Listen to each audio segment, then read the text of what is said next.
Honorable guests of the prayers and all the invitees, my friends, JB to all of you. చాలా సంతోషించదగిన విషయం. Anyway, I would like to, at outset, I would like to convey my thanks to the organizers, Nagaraj Naik and his team, for giving me this opportunity to join with you and share some of my views with you. Really, I am very happy to see that the postal SC/ST employees are functioning as a single unit. ఒక యూనిట్గా మనం పనిచేస్తూ ఉన్నాం. ఒకటి గుర్తుపెట్టుకోండి, మీరు ఒక సామెత ఉంది. Some people are born great. Some people have greatness thrust upon them. And some people attain greatness by their own efforts. కొంతమంది గొప్పవాళ్ళు అవుతారు, కొంతమందికి గొప్పతనం ఆపాదించబడుతుంది, కొంతమంది స్వయం కృషితో గొప్పవాళ్ళు అవుతారు. మన బాబాసాహెబ్ అంబేద్కర్ ఏ కేటగిరీ చెందినవాడు? 3వ కేటగిరీ చెందినవాడు. ఆయనకి ఎవరు గొప్పతనాన్ని ఇవ్వలేదు. అందుకే ఆయన చెప్పారు, self help, self respect, attainment of knowledge and education or the only ways to achieve success in the life, to achieve recognition. ఈ సమాజంలో నీ గుర్తింపు, ఒక గౌరవం రావాలంటే ముందు ఆత్మవిశ్వాసం ఉండాలి. అంతేకాకుండా ఆత్మ గౌరవాన్ని కాపాడుకునే ధైర్యం ఉండాలి. ఇవి రావాలంటే నీలో జ్ఞానం పెరగాలి. జ్ఞానం పెరగాలంటే నువ్వు చదవాలి. కాబట్టి the importance of education in our life more particularly in case of suppressed classes like us, the ఎస్సీస్ అండ్ ఎస్టీ చాలా ఇంపార్టెంట్ అన్నటువంటి వాస్తవాన్ని మనం గమనించాలి. ఇప్పుడే సోదరులు కొంతమంది చెప్పారు, first generation employees Babasaheb Ambedkar లేకపోతే ఈరోజు ఇక్కడ కుర్చీల మీద మనం కూర్చున్న వాళ్ళకి కాదు, నేను మాట్లాడడానికి కాదు. ఈరోజు నాయకులు, ఈరోజు ఎస్టీ కమిషన్ మెంబర్ కానీ ఇంకొకరు కానీ, ఎందుకంటే రాజకీయాలు నేను కూడా చూశాను. ఎక్కడ పోయినా అయితే ఒక్కటి గుర్తుపెట్టుకోండి, ఆత్మాభిమానం చంపుకొని ఎక్కడ పని చేయకూడదని బాబాసాహెబ్ అంబేద్కర్ చెప్పారు. నిజమైన బాబాసాహెబ్ అంబేద్కర్ స్ఫూర్తితో పనిచేసే వాళ్ళమైతే, మనం ఆ యొక్క ఐడియాలజీతో పనిచేసే వాళ్ళమైతే ఎటువంటి నిరంకుశాత్మైన, ఎటువంటి ఆటో క్లాసులైనా మనం ఎదుర్కొనేటువంటి ధైర్యం, ధీరత్వం కలిగి ఉండాలి. మీరందరూ మనం గుర్తుపెట్టుకోండి. ఈరోజు ఆలోచించండి, ఏం జరుగుతూ ఉంది, దేశంలో ఏం జరుగుతూ ఉంది. మేమంతా ఫస్ట్ జనరేషన్.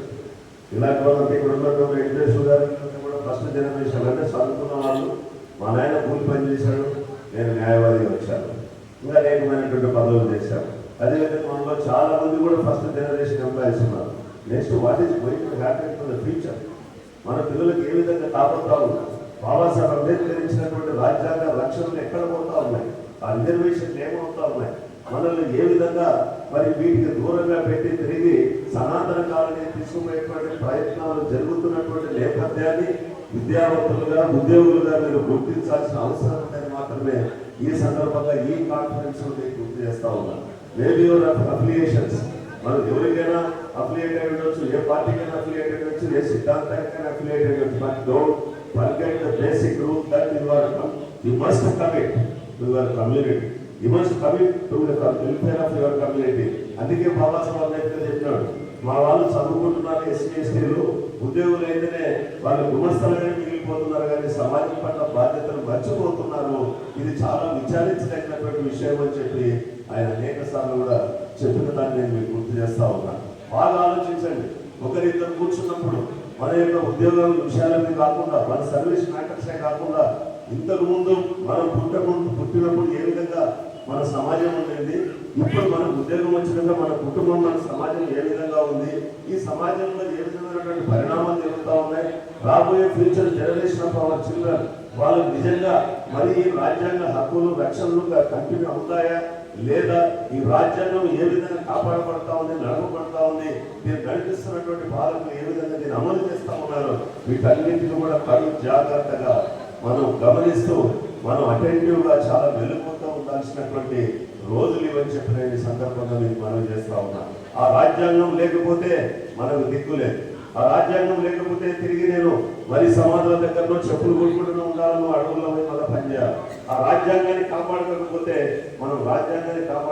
ప్రజాస్వామ్యం ఉండదన్నటువంటి వాస్తవాన్ని ఉద్యోగులుగా మేధావులుగా మీరు అందరూ అర్థం చేసుకొని మీరు ఎక్కడైనా కాన్ఫరెన్స్ కూర్చొని మాట్లాడుతున్నప్పుడు మన జాతి ప్రయోజనాలను అదేవిధంగా మన యొక్క రాజ్యాంగం ఇచ్చినటువంటి రక్షణను మనం కాపాడుకునేదానికి ఏ విధమైనటువంటి ప్రణాళికబద్ధమైనటువంటి ఆలోచనతో ముందుకు పోవాలో అది మీరు ఆలోచించాలని అటువంటి ప్రణాళికను ముందు పెట్టుకొని మీరందరూ కూడా ముందు కొనసాగాలని ఆ విధంగా మీరు చేసేటువంటి ప్రతి ప్రయత్నంలో బాబాసాహెబ్ అంబేద్కర్ నినాదమే కాదు, బాబాసాహెబ్ అంబేద్కర్ నినాదం కాదు, బాబాసాహెబ్ అంబేద్కర్ ఆలోచన విధానమే కాదు, బాబాసాహెబ్ అంబేద్కర్ కార్యాచరణ ప్రణాళిక, ఆ ప్రణాళికను అమలు చేసేటువంటి నిబద్ధత మనందరిలో ఉండాలని చెప్పి నేను మనస్ఫూర్తిగా కోరుకుంటూ నాకు అవకాశం ఇచ్చిన మరొకసారి ఆర్గనైజర్స్ అందరికీ కూడా నేను హృదయపూర్వకంగా కృతజ్ఞత తెలియజేస్తూ సెలవు తీసుకుంటున్నాను. జై భీమ్, జై భారత్.